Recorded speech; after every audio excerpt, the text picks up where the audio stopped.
Howdy, folks, and welcome to the very first episode of the Off Grid Exchange, where homesteader and off grid experts meet up to discuss various different events, share their wisdom with you guys out there, and overall just have a chat. Now, today's first guest is none other than Steve Byrne, the owner of Off Grid Kit.ie, who has kindly agreed to come on and have a chat with us today. So, Steve, you're very welcome to the show, and thanks for joining us. Thanks for having me. Good to be here. Good, good. You're very welcome. How's things going for you over in your neck of the woods? Well, just kind of gearing up to try and get ready. Well, keep gearing up to get ready for spring, and then it goes away again. But so I've had about three goes so far. But everything's starting to grow, and life's a bit easier because it's been dreadful, hasn't it? So Yeah. The weather is not on our side so far this year. It's been no. absolutely awful. Even I suppose for us here yesterday was the first bit of sunshine, consistently all day that we've had, and the wind on top of that, then just it was impossible to get things done. So yesterday was spent mostly focusing on tunnel work as opposed to system work of any sort. So let's get started anyway. I mean, for yourself, how long have you been living off grid, and what led you and your wife to that choice of lifestyle? Okay, I'll try and keep it brief, ish. Well, I've been off grid for 15, 15 odd years now. Wow. And what led us there? Probably what led a lot of people there. So before that, uh, I had a very conventional job. I worked in IT and design. I worked with computers and as a graphic designer for years. And I've been working for the Irish Examiner Group Very uh, good. Oh. on weekly newspapers. It's quite a high pressure environment, newsrooms, and like a lot of people, I'd get up in the morning, I go out, it was dark, I go to work, I come back, it was dark half the time. Um, we had a lot of, sort of stress and credit cards and that kind of thing, just Mm. usual kind of household debt. And I had been getting into stuff like green woodworking, just as I'd spoiled it. I like making things and I've always been very practical and building stuff. So I got into that. And from that, one day I spotted online a guy called Simon Dale, and it was in the news must have been about that time, 12 more years ago. Um, the Hobbit house. He built this house in Wales, a man builds house for his family, 3,000 quid, looked Wow. amazing. And I was like, hmm, I'll do that. That sounds interesting. So I Yeah. started kind of looking into that, and then I found people who were living in trucks and buses and making their own stuff, and I'd really never thought about it before. Never Okay. really Doing occurred sort of to van me. life kind of thing. Yeah, yeah, so that and they're just the sort of people who are literally building. They weren't asking anyone; they were just finding a spot and building something. Um, so we kind of saw that, and I kind of leant more towards it. And my then partner was not into this. Um, Most of them aren't. so so I cut a very long story short. There came a point where I got involved in a community project in Bangor, doing social farming, which is Okay. basically so a mixture of kind of community farming and social prescribing. So rather than your doctor prescribe you antidepressants or whatever, they'd say, go and do some gardening, Mm, basically. yeah. Um, Yeah. so I got involved in that, and they basically gave me the opportunity to build stuff. Cool. So Wow. they had a farm, and they were like, there you go. So we built polytunnels and composting toilets and a roundhouse and started experiment with solar and all that kind of thing, and basically got to have a go at all this stuff. That's pretty Uh, cool. yeah, it was an amazing opportunity. So I started going there. Again, cut a long story short, I ended up leaving my old life behind because it didn't want to come with me, and essentially essentially ended up living in the attic of the lady who owned the farm. Right. I That's walked yeah. away with everything with basically nothing. That's a big So change. yeah, it was a big change, and thinking, I kind of know what I don't want to do, but I don't really know what I want to do. And then I met Claire, who was also volunteering on the project. We got together. We kind of like the same stuff. We knew, the idea of living again, this idea of living off grid, but more sustainably and probably having a better work-life balance. Mm, Which is really yeah. common. People I talk to, they're all after that. Basically, they just want their life back. That's Um, it. That's a lot of what it's all about. Very similar for us as well, although we approach it in a very different way to you.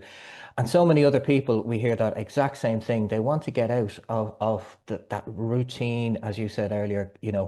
You're leaving in the dark, you're coming home in the dark, and it's really bad for your mental health, that repetitive cycle. yeah, And of course, the freedom that comes with it then after that, once you can find that balance, as you say, that work-life balance that's, much more healthier for you to live with on a long-term basis. It's totally. it's very interesting to hear because it's such a common thing and it's becoming more and more popular nowadays. Most definitely, people are fed up with the rat race, if you want to put a title on it. And they're Yeah, looking very much towards people like yourselves, people like ourselves, and many others who have done it in various different ways to see how they can make that fit their lives, I suppose, is the way I kind of look at things. But yeah, I mean, so after that, where did you start off in your location where you're at now?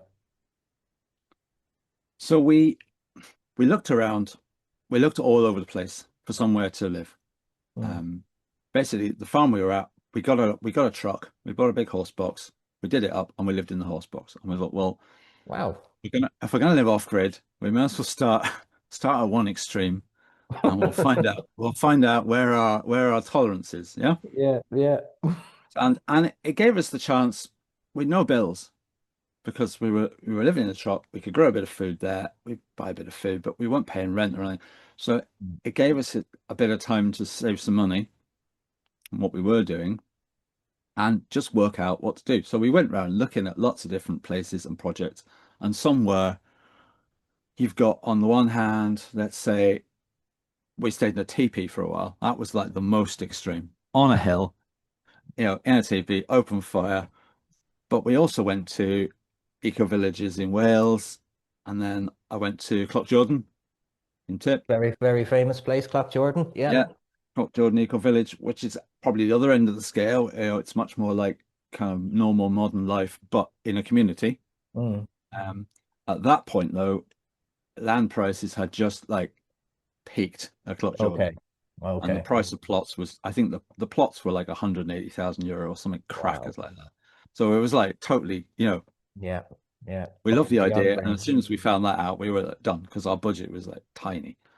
Um, so we were scouting about basically just for land because I thought we're never going to afford anything with a house on it. We're going to Hmm. have to just buy a field. And we were looking at Wales because Wales had this planning system where you could, if you built sustainably, you could build in greenfield sites. Wow. Wow. One plan. Is that still present today? One planet development, yeah. It's incredibly rigorous. You have to provide a 5-year plan before you start, and then once you have to get to a certain goal before the end of the 5 years, and then they kind of monitor you. Okay. So Okay. it's not, and if you want to sell it, whoever takes over has then got to prove the same. So it's the idea is that people can't just buy bits of land and throw up houses. Okay. Yeah. Um, It's not a but it free would for all, basically. No, but it was keeping the land prices down, and like for tens of thousands, you could buy a bit of land and get started. Mhm. We were going to do that with some friends. We found another group of people who were doing the same thing, and literally it was in the middle. I think I'd gone there. I was literally gone to go and shake someone's hand. We looked at this land, and as I was in Cardiff Airport or something, I got a phone call from Claire. It was like, don't do it. Whatever you do, don't shake their hand. Come home, I found something. And she'd found this place. Wow. Fabulous. God, you got Um, out at the last minute, eh? like it was close. And we'd looked at places. We needed bought a place in Tipperary. We looked in the west of Ireland because at that point you literally could pick up a couple of acres and a shell, in Sligo, Mayo, 20,000 euro. They were still about then. Yeah, Um, that's there very were, and there different were from lots of today. them. Yeah, very different from today. There Mm. were lots of them. So that was plausible too. When we came here, we dragged the truck down the road. Um, we had to get towed in, and we lived in the truck, did the place up. We've still got it. It's down the back there with it has all our power stuff in it. Ah, Um, right. That's your power shed, more or that's my less. power shed. Yeah, Yeah. yeah. So it's in its final resting place. I drove it in, and it's gradually just sort of disappearing. Um, Getting overgrown slowly but surely. but yeah, absolutely. I can't imagine I've done anything different. We may not have done it here, but I'm glad we did what we're doing. With opportunities, I have definitely always found that when I'm looking for them, um, it's a bit like, the harder I work, the luckier I get, kind of thing. If I'm not looking for an opportunity, they don't come along. But if I'm looking Mhm. for opportunities, things do turn up. You like, and that is part of the cost of getting started up. If you were to buy everything brand new on day one, you can afford it. I mean, Yeah. I've money has always been for us. We've never. I was thinking about this morning. We've never been in a position where we've been able to say, all right, we've got all the budget for whatever it is we need to do. Let's go and do it. There's had to be some workaround, um, and we've built it up slowly or whatever. Or we've been given. I'm dreadful for saying to people, "Do you want that?" You know, or or at least just putting it out there because Mm. it's amazing how often things come along. Like our wind turbine, that was in someone's shed, and I was Okay. doing some work for him. I think it was web design work, and I said, "Do you want that?" And he went, "Oh, it's been this." He'd swapped it for something, and he's like, "We're never going to put that up." He said, "Do you want to? I'll pay you with that Brilliant. for my Fantastic. wind turbine." And then I used to have, I used to blog a lot more regularly, and I'd put something on the blog, and it had broken down. I got an email from Jerry from Kerry. Jerry from Kerry. I don't know Jerry Jerry from from Kerry. Kerry. Jerry Canane. He's a hydro guy. Um, Okay. Lovely man. And he said, "Look, I've got this thing. I bought it." He said they live on a mountain in Kerry. He said it's just not big enough, you know, for what we want to do. He said, "Do you want it?" He said, "If you want to come and get it, it's quite a long way away." He's on the very, Beara Peninsula. Oh God, yeah. So it's a long way away. He said, "I've got that. I've got a mast because the mast had snapped in the wind." Oh, And he welded it up. mm, So, but so Jerry gave us that. I drove all the way home with two lovely. 6 meter pieces of mast on a 3 meter trailer from Kerry, from Kerry. Oh Um, God. but he replaced that with some gigantic thing, like a Yeah, big tube mast. Um, so we've partly been lucky, but partly we'd say we've put it out there. All our fantastic. fir- Yeah. all our So first solar panels came off a church in Belfast. how did you get them? Again, we were looking around and we hadn't. But I knew we needed some solar people. I've been talking to people, and a friend of mine, he said, "Oh, I'm in Belfast. I'll just walk past this. There's a pallet here. These guys are ripping out solar panels." So I said, "Well, don't let them go in there." So he went in and he said, "What are you doing with those?" And they said, "Oh, well, we've got to get rid of them." So we literally got in the car, went up. They were only 80 watt panels. I had But still, 60 80 watt panels. bloody So they hell. weren't the easiest things to put together, but they were free. Exactly. Wow. And that was how we Wow. got started. And they actually did us until about 4 years ago. So there's definitely, I suppose, a bit of manifestation, karmic kind of connections that happen when you start your mind working on this is where you want to go and you start working towards it, then opportunities happen to come your way. I think often they do. And I'm kind of like, I try and do it the other way as well. So when we took them off, I was like, the time has finally come, because they took up a huge amount of space. Hmm. So, yeah, 80 panels. And on all sorts of racks. Yeah, they were everywhere. And I was like, it just feels like we're industrializing this field. So I was like, well, finally, we're going to get new 600 and whatever they were, 640 watt panels, but they'll take up a fraction of the room. Um, Yeah. and we gave them away again, and they're doing something, they're still going, Yeah. you know, That's the well one over thing I suppose about solar panels is, if you're looking at new ones and you see 25, 30-year guarantee, but it's only sort of now that we're starting to see what that first load of ones that hit the market, how they're performing now that it is about 20 years later, yeah, since they were released and they're still going with very little difference in performance.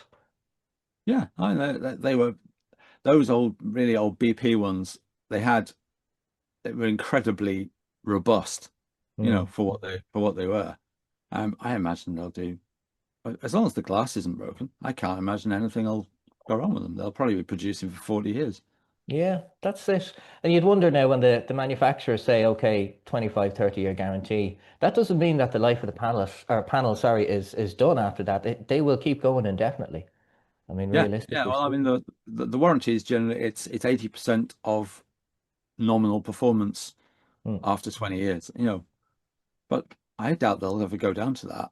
No, no. Doesn't look like it based on, as we said, the first ones that were ever released, and they're still going strong as ever, more or less, with very little degradation going on. Yeah. Um, so I suppose the next, where would we go to next? So when someone reaches out to you, as a potential client of Off Grid Kit and says, well, right, I want to get off grid. How can you help me? How would you go about doing that? And maybe what are the aspects of their situation that you might say, okay, well, I could do this for you, or no, sorry, this isn't going to work for you. How would you approach a client when it comes to that if they asked you to get started? Usually just now I only do a certain proportion of the inquiries I get, so maybe well under half for sure. Okay. Um, so I tend to do people who are probably more aligned with my kind of the way we are here. Um, so a bit less impact. If someone comes along and says, I've got a 5 bedroom house. We've both got EVs. We want power showers, Mm. and it begins to become a gigantic system. That's not really why I'm in it. So I tend to just select those out, but I do that online now. Um, and generally people that I can work with, Um, I do say to people like I think you need to a lot of people want life to be very similar in their off-grid, Yeah. like like you've said, it doesn't have to involve you're not going to be living in a hut, um, you know, with a bucket for a toilet.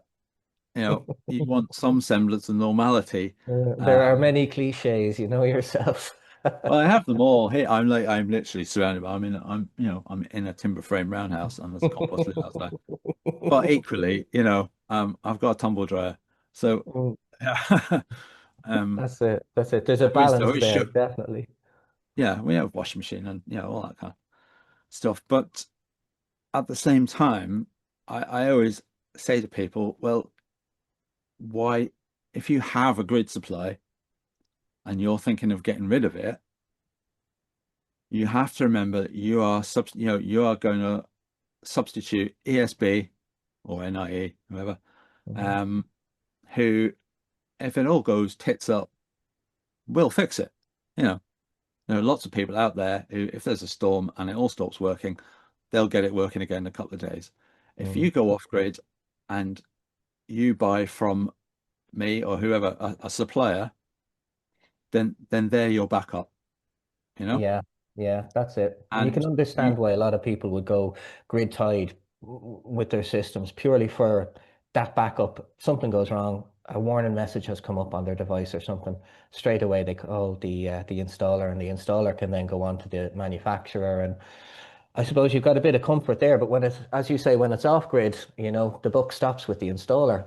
And if something's not working, you're out of power, that installer has to then get to the location quick as possible and get you back online again, really. Yeah, or you need to have a certain level of knowledge, so that you can deal with stuff because these are, I think the way this is going to say, I think this will end up with a sort of fairly one box solution eventually. You know, they are Yeah. all coming. Much more user friendly. It's a bit like computers were. We've talked about this before. Yeah. And that, you know, home computing used to be you could buy all the bits yourself. You could technically, you could anyone could put it together, but whether you'd want to is another matter. And home energy systems are a bit like that. You know, Yeah. it's still, like it or not, relatively complex. Um, Once you get into the AC side, you know, it's heavily regulated. Hmm. Um, you can't just sling it on a wall and hope for the best. Yes, Um, exactly, exactly. you need to know what's you know, because the it's not like if you get it wrong, oh well, the lights won't come on. You know, if you get it wrong, you might burn your house down. Hmm. That's it. So, you know, that's like what is the worst that could happen? Well, it's quite bad. You know? So Yes, your house is gone, and possibly you could be dead as well if it happens during the yeah, night so when you're asleep. I think having understanding the system, even at a basic level, you know, Mm, um, absolutely. and how to manage it and how to know, you know, if your batteries are a bit too flat or, you know, which is like the commonest thing, just to make sure you don't end up sitting in the dark. So for someone starting from scratch today, in any scenario, be Okay. it, having a new build house or maybe, just a plot of land, what budget do you think that they would or should allocate for a basic off-grid power system? Oh, that's a tricky one, isn't it? It's very much, you know, you could for sort of, I don't know, maybe for sort of 3 grand, you could get yourself something. It just depends on your power needs. Like I've just fitted out my camper, which Cool. is probably the kind of baseline. You know, that gives you a bit of solar. You've got 240. You can charge your phone, your laptop. It's got a big enough inverter that if you wanted to, you could, you know, boil a kettle. At the bottom end of the scale, I always say to people, that's when it's really important to try not to use too much electricity. You know, you're into gas kettle, Yeah, gas cooker, um, because the amount you're going to spend in order to be able to, you know, to run a big electric item like, say, an electric oven mm, or electric shower, far outweighs, um, you know, that's a huge amount of money to put in, as against simply heating your water, say gas being the cheapest one. So if you're on a small budget, I would try and minimize your use, put the smallest system in you can, but keep one eye on the future so that you can upgrade it. absolutely. Scalability.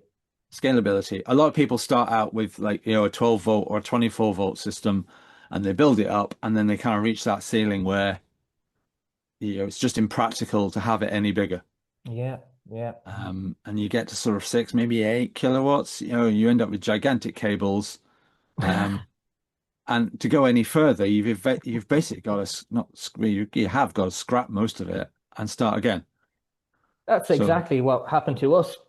We started off at and 12 us, volt, yeah, then went on to 24. And yeah, I mean, okay, you can reuse some of the cables and stuff like that, but your core equipment, your inverter, and your batteries, unless you can rejig them. But mm, most people, again, are starting off on lead acids, and lead acids, look, they're okay to get you going. But, yeah, as you say, if you want to start pulling big loads and running your system reliably, you're going to have to invest in the lithiums in some way, shape, or form, whatever your budget can do.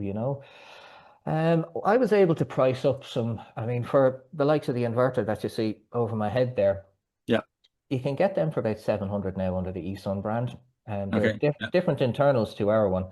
Our one is a Conversol Max 11, whereas the EA Sun one is an iSolar SMW 11.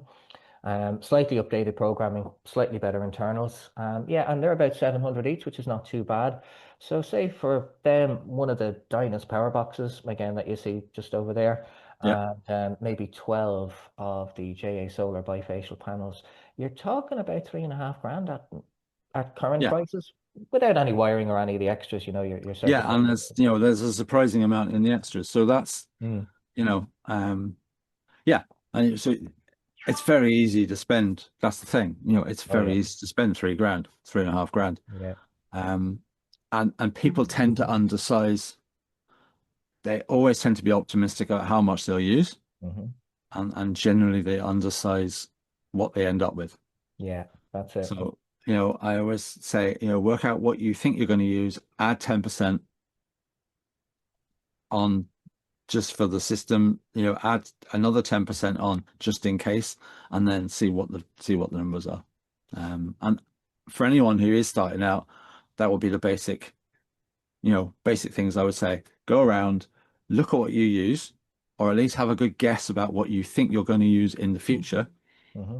Um, Add it up, work out, you do need to, go and look at the labels and see how much power each thing consumes, and then have a go at work out how long is it going to be on Yeah, each day, yeah, and you end up with a number there, which is your watt hours, um, how much you might use every day. If you've already on the grid, you can look at your bill, just have a look at how many units you're using.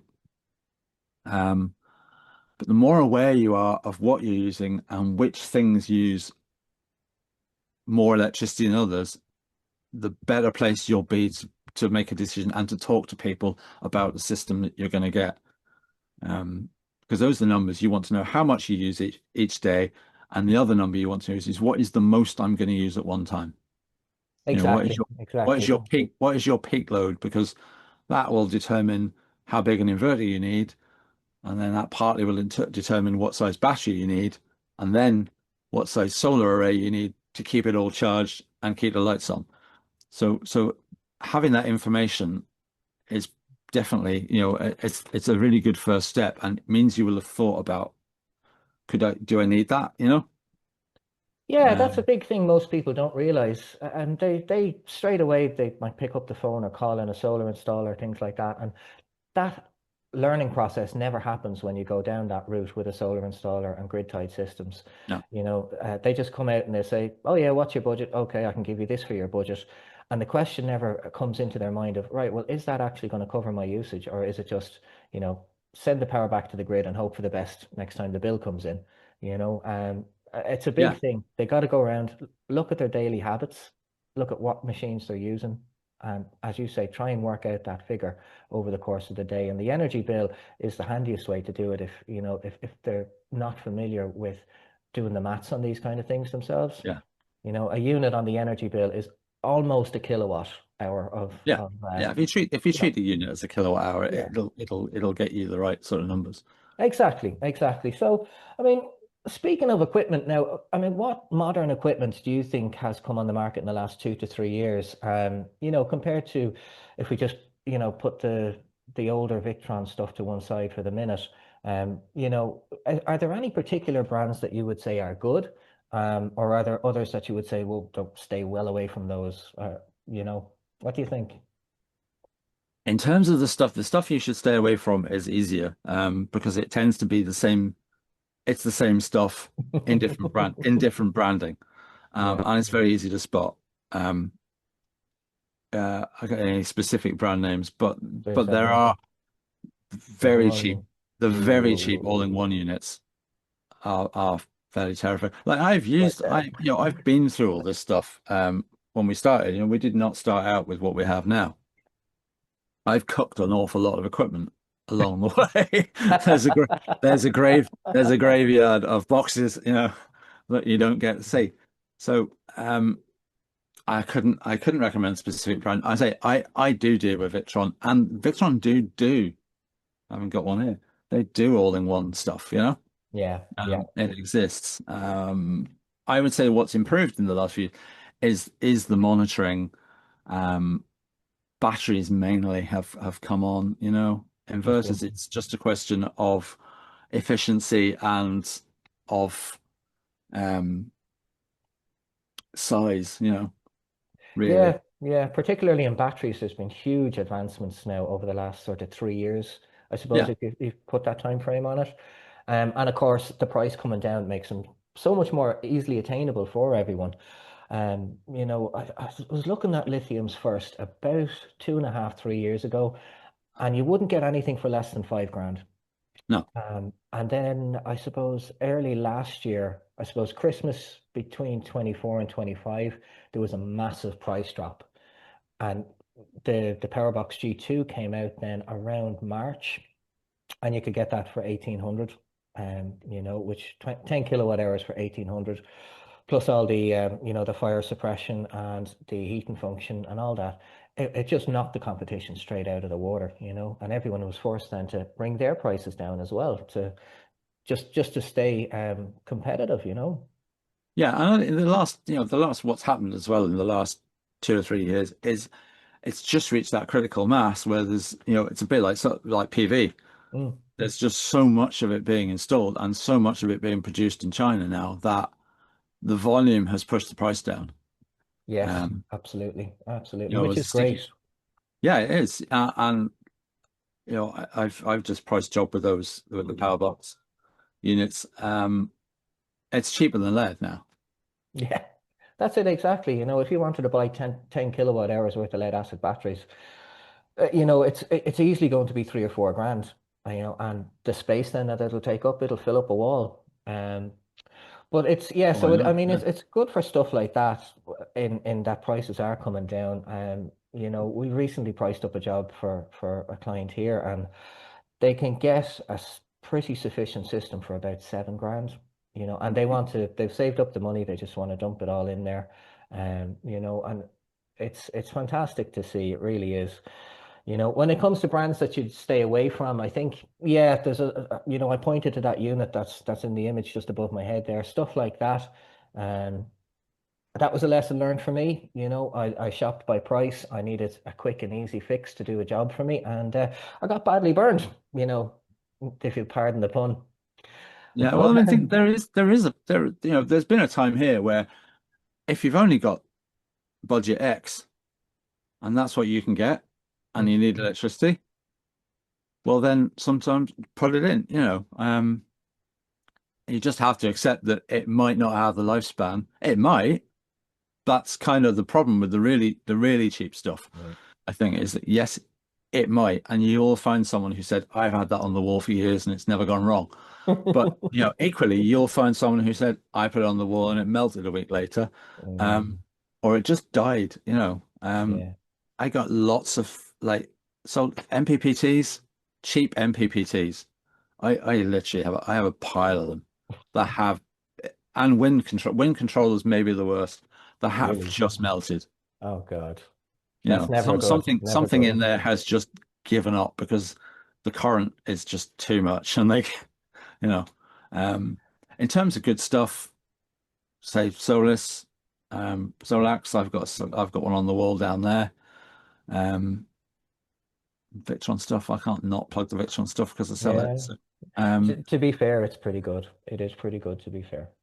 it's well, as a salesman, I supply the Commissioners of Irish Lights, Oh, cool. Wow. so who run all the lighthouses and lightships. All their backup systems are running on Victron. Which one? For Wow. for the simple reason that it's pretty indestructible. May not be the latest, and that's why people use it in marine stuff. Yeah, no, it's not the latest and greatest, and the copper's very heavy, but it's quite hard to kill it. Um, Well, that speaks for itself in every way. It really does. and that's not to say it never fails, but and support from the point of view of someone who sells stuff. My worry is always, well, what will happen if if whatever it is decides to turn its toes up and die, then what are you going to do about it? You've either got to be able to fix it, which means you've got to someone's got to get the manufacturer to give you a new one, basically, or Yeah. fix it. And very little, it's a shame, but very little stuff is fixable. I'd say in the Victron line, I'd say everything above about 5 kVA, Okay. they would take it, put a new board in it, and you get it back. Everything below that, it's going in skip. Okay. Yeah. But You'll I get a suppose credit. that's the Yeah. that's the thing with boards and stuff. If one component in the board fails, chances are there's been knock-on effects. So you're better off scrapping the board and just put in either new Yeah. board or give them a new piece of equipment. Yeah. And same with batteries, I mean, most of the batteries you buy have a return warranty. So if it dies, you got to, I've had when we were using Pylon Tech was very popular for a long time. And they were pretty much the only kind of rack mount lithium battery you could get. Yeah. If Pylon Tech died, you had to get it back to Pylon Tech. And yes, it was Right. warranted, but you got to get it there. And that meant getting it to the repair center in the UK, Okay. usually. They look at it, they fix it, they do that, they send it back. It's not like if it dies, someone's gonna like give you another one. Um, like the next day, you can't pop down Curry's and swap it. Yeah. Um, You're which is waiting. maybe where we'll end up. You'll be able, that might come. Um, Well, it's going to be interesting to see. As you know, we spoke about the G2 power boxes, it's going to be interesting to see how they handle warranty issues because they're such a big seller. There's going to be defects somewhere along the lines. yeah. I know that they've changed the cable entry points now on some of them, and Mhm. some of the boxes had issues where they weren't. I think it's that they weren't painted, or they were painted before certain areas got the galvanization on them, and there's rust appearing on some parts of the box Right. or around the terminal, something like that. So it is, it's going to be interesting to see how that pans out because it's still a product that's just only a year on the market at this stage. So moving on to wind turbines, everybody loves wind turbines Don't for they? some reason. Till they get one. Mostly, yeah, exactly, until they get one. And tell us a bit about your wind turbine. What make is it? You told us earlier on how you came by it. So what make is it, and what's it like living with your one? Okay, well, the one we have at the moment is a Borne, and they're a Spanish company. They're the oldest small wind turbine manufacturer in Europe. Very good. They've been making, I can't remember what it's called now, the Inclin 3000, whatever it is. They've been making that particular model in a very similar way for a long time. Again, it's big and it's robust and it's very hard to kill. It's only a two blade. It's got a 4 meter rotor. Wow. It's quite big. The actual, the head of that weighs, I know, 75 kilos, something like that. Wow. That's a lot to get up and down. It is. But it again, I've never taken it down. It's been through every storm we've had. I just leave it up there. It furls. They've changed. They used to have very basic old controllers. So you basically had Okay. it put out wild AC like yours does. Yeah. It was rectified. It then went the DC, then went into a board, and then actually went into a grid tie inverter back to Okay. AC. It was like lossy as hell. So it went through all this stuff. Um, and it relied on having a load on it all the time from the grid or whatever to Right. to break it. And Okay. we're not on grid, so it would reach like colossal speeds. Then they updated it. It produced a new unit that basically has a gigantic heatsink built into it. It's a big MPPT, Okay.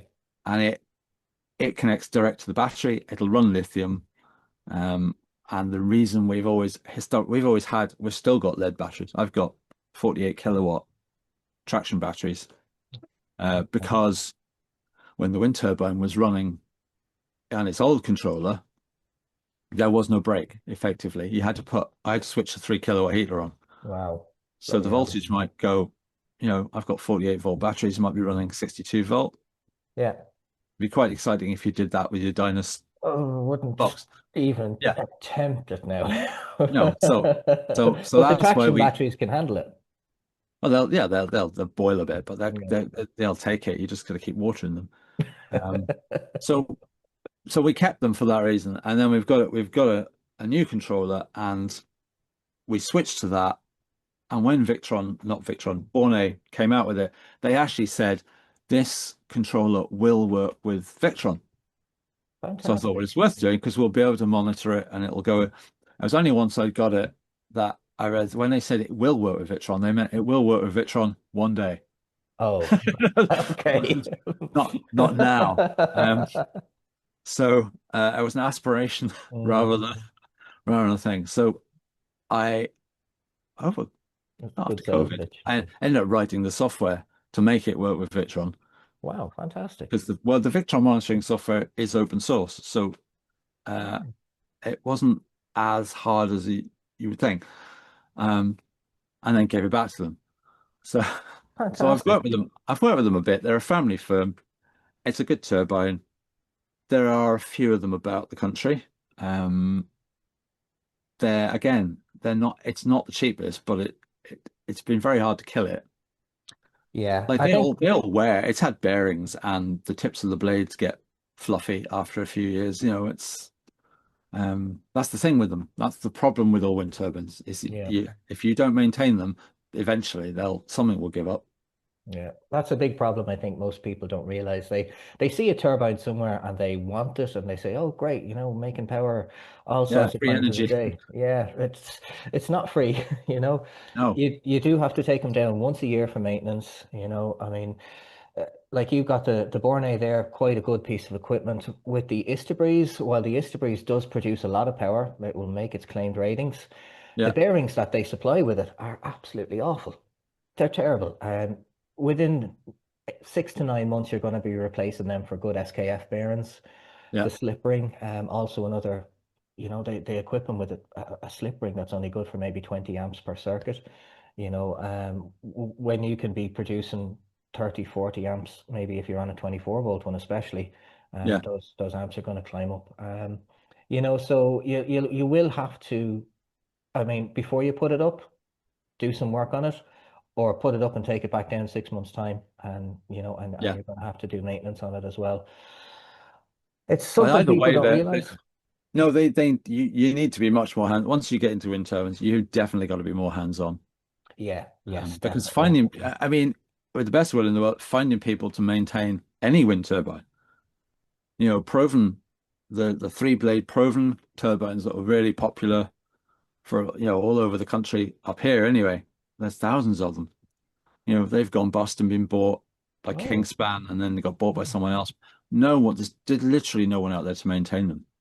yeah, yes, So you've either got to be able to do it yourself or which is more likely.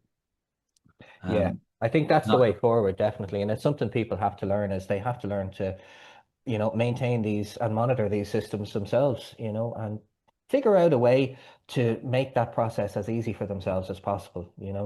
If it's yeah, dropping down a mast, set up a winch. If it's, stripping yeah. bearings, make sure you got some clamps there to get that generator back together. So that self-sufficiency at the end of the day, you have to fix these things for yourself.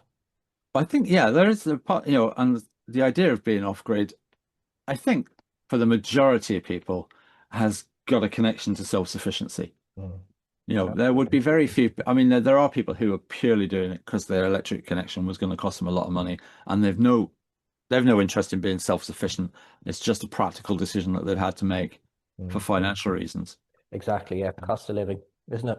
Yeah, but for the majority of people, it's relate. They're maybe growing a bit of food or doing other stuff that's similar, so they have that mindset where you are more hands-on, and that's part of the idea is that it's if you're going to have a power system that's independent of the grid companies, you have a certain level of responsibility.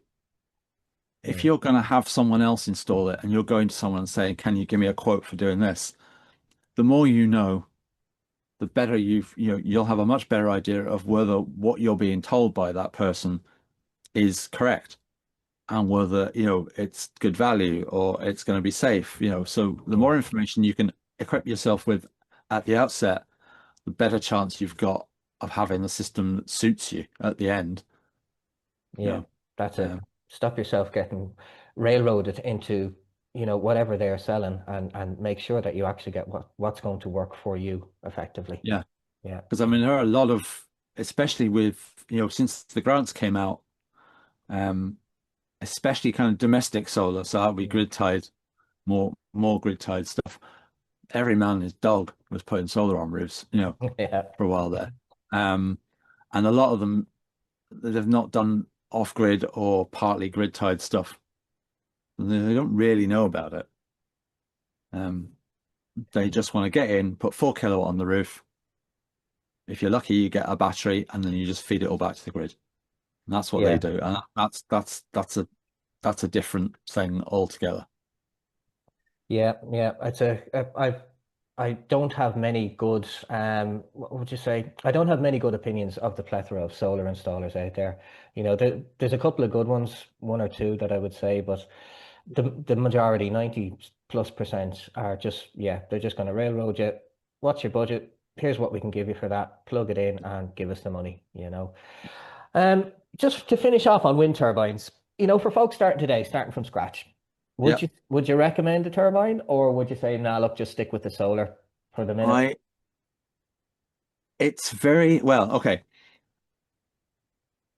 It's very hard if you're doing this from a purely commercial, point of view. We're saying, well, what's my payback time? Mm. Um, it's very hard to justify a turbine if you've got a good spot for solar and you're worrying about that gap in the middle of winter when you might not quite have enough, then there's a very good chance that an inexpensive petrol generator will be enough to top you up and keep you going. Yeah, yeah, I'd be That inclined to said, agree. I ideologically, if you don't like the idea of the whole fossil fuel thing, then yes, but um, I would buy the best. The Breeze seems to be the sort of a good, small, and that's as big as you need because having that going all the time or more often in winter is enough to keep you topped up. Yeah, Um, but for a lot of people, if you don't feel that you can cope with the idea of having to take it down and look at it and keep an eye on it, um, then a safer bet is quite likely, to be a generator. I Or think if so you too. if you've got a generator, it doesn't matter where you are particularly, whereas with wind, there are plenty of places where it's just not worth having. Mm. You need to be rural. I've seen people putting these on roofs in kind of urban areas, and your neighbors are going to hate you quickly. Um, and the planners will probably come around.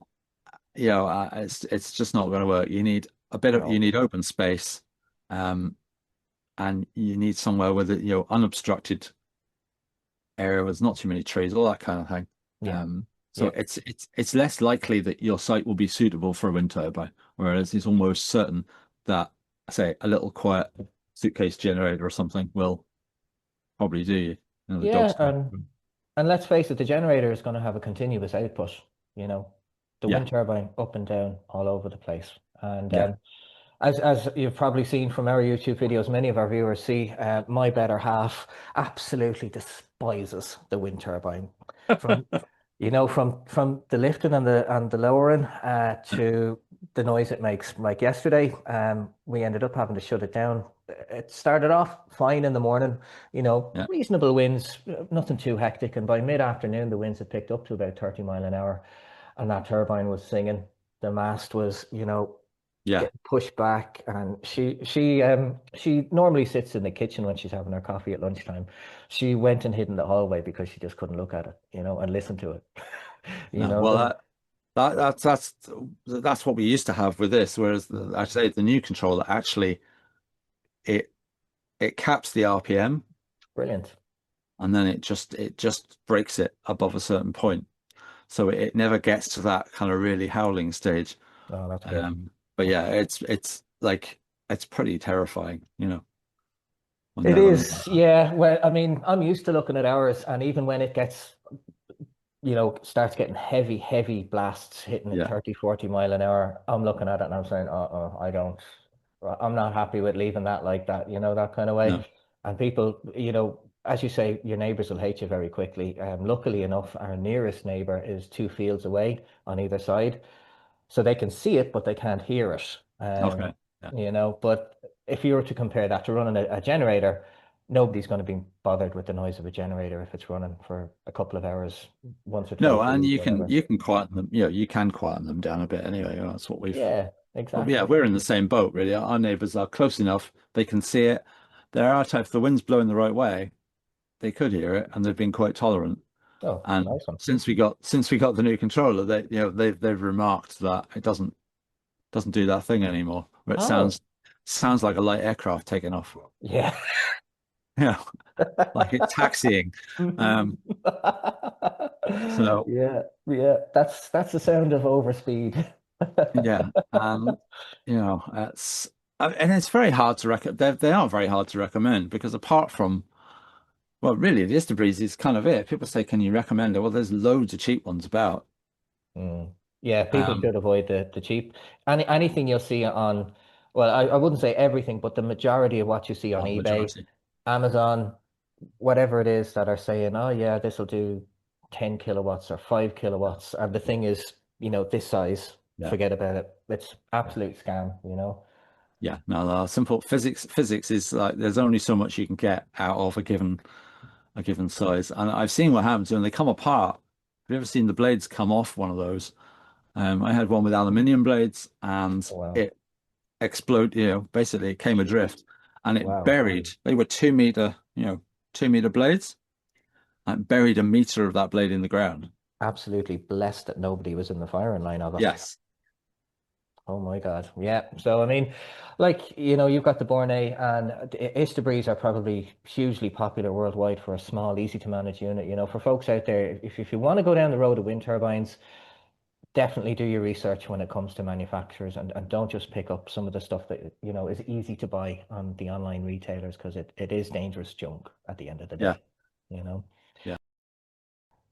I came across the saying there about 2 weeks ago, heat pump buyer's remorse. Of all the folks who've gotten heat pumps fitted Okay. and now they're getting hit with the energy bills from it. Um, Yeah.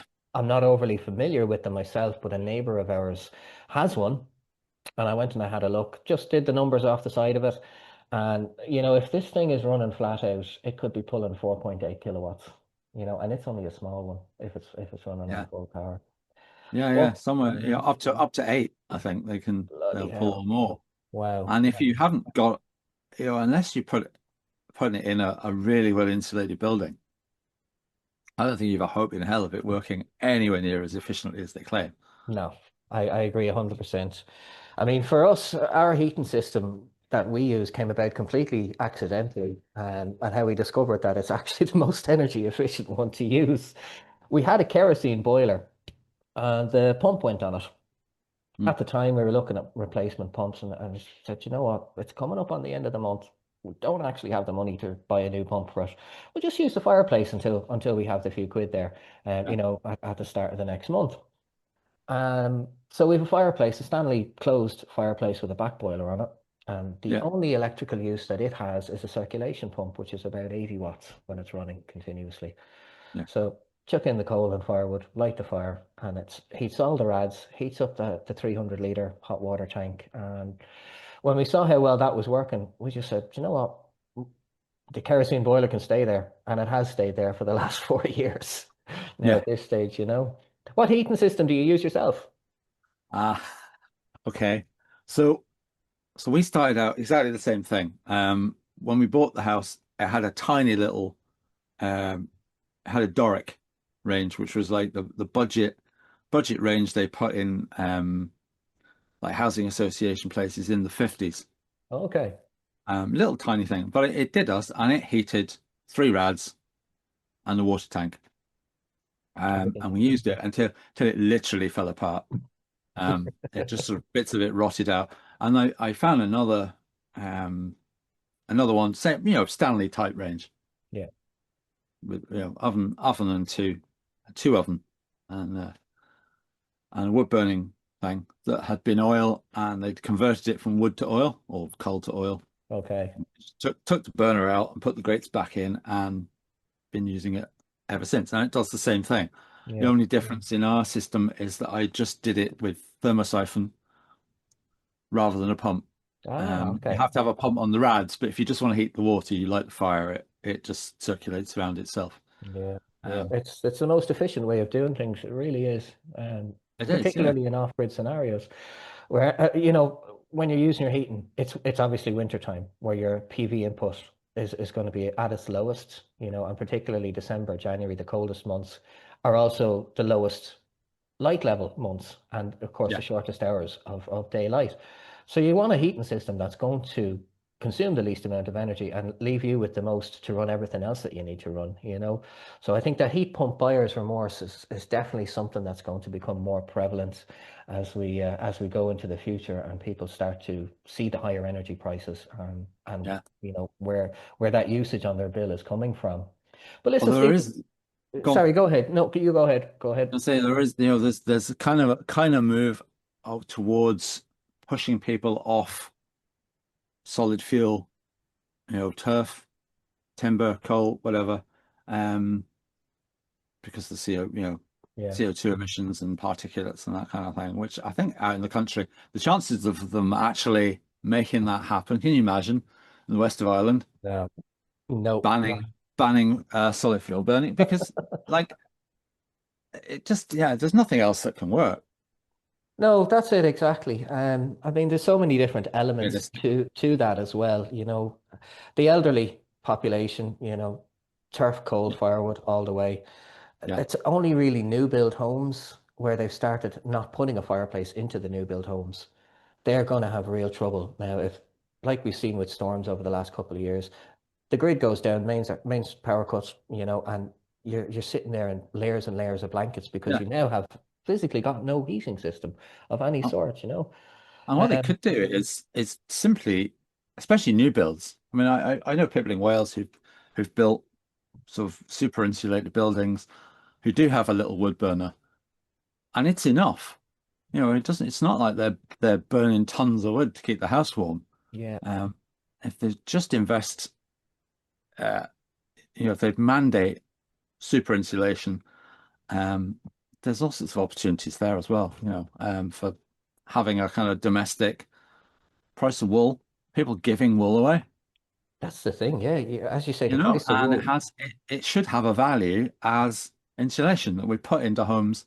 It can be made here, you know, we can Yeah, insulate houses with it, and we wouldn't need heat pumps, and they could just have a small wood burner or whatever, to keep them going. that's an incredibly valid point. I only saw this morning. I was just looking through the news as you do. You know, and farmers are just getting out of the sheep side of livestock altogether because there's no revenue in it for them. And as you say, with the price of wool, there it is. It's a usable material. All of the systems are there for washing it, preparing it, you know, Yeah, and getting it into the format you'd want to be equipped onto a building. It's a yeah, huge market that should be taken advantage of. For ourselves here with insulation, especially, it was one of the best things that we spent money on in terms of energy efficiency for the house. You know, cavity wall insulation made a huge difference, and yeah, adding additional insulation in the attic. Um, the place we don't need heating now from about early May until maybe late September. yeah, Natural heat in the house, just you know, from the sun shining or whatever. Even if you're cooking the dinner, that tends to heat a room up because the insulation is so good that there's no heat loss at all until you get near to a window, you know. So that's definitely something that anybody going off grid themselves and looking at renovating their property, that's something they really need to put a few quid aside for. Make sure you get that insulation there because it'll pay dividends over the next oh, 10, absolutely, yeah. 15 And years. again, I say to people, it's very easy to get caught up in the kind of sexy stuff, solar panels, Yes. barriers, yeah. And I was like, Oh yeah. go and do the boring stuff that no one can see, and just jam your attic full of insulation because it's the amount you'll spend is tiny compared with the cost of putting in a system to heat the place up. Yeah, exactly. You Exactly, know, you know. just remove the need for the heat in the first place if you can. There's a guy I see on YouTube the odd time, Field to Farm or Farm to Field, something like that, who had a stove, and he was very clever. He got copper pipe around the Yeah, flue out of the stove, and then he lined the whole thing up and surrounded it with stone, just yeah, rocks that he found around the place. And that heat mass of all the stone then gets heated. So not only is the water flowing through the pipe into his rads, but the heat of the stove is all being retained in that rock surface for hours and yeah, hours and hours after the fire goes out. It was very clever, I thought. Really inventive idea, you know? yeah. No, there's lots of ideas like rocket mass heaters, which we've tried. Are very popular. We had one for a few years. A great idea. You have a small fire that heats up that big mass and then that keeps the room warm once the fire goes out, and you It's a just great burn it. idea.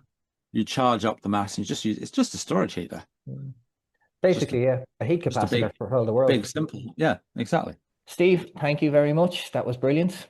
I had to cut it Sure. short there because if we've another 40 minutes, I think uploading to YouTube will take Oh about no, four yeah, hours. no, chop it out because yeah, the heating and buildings. We could.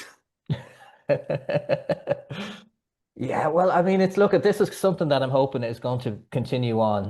The off-grid exchange where we can get folks like yourself, who have just years and years of experience in just about every aspect of off-grid life, from heating to food production to energy, to all of your experiences along the way that got you there. That it was great to hear some of them from you earlier on. It's something that many people think that they could just go out, spend money. Well, hey, look at me now, I'm off grid. It's no, look at it's a process.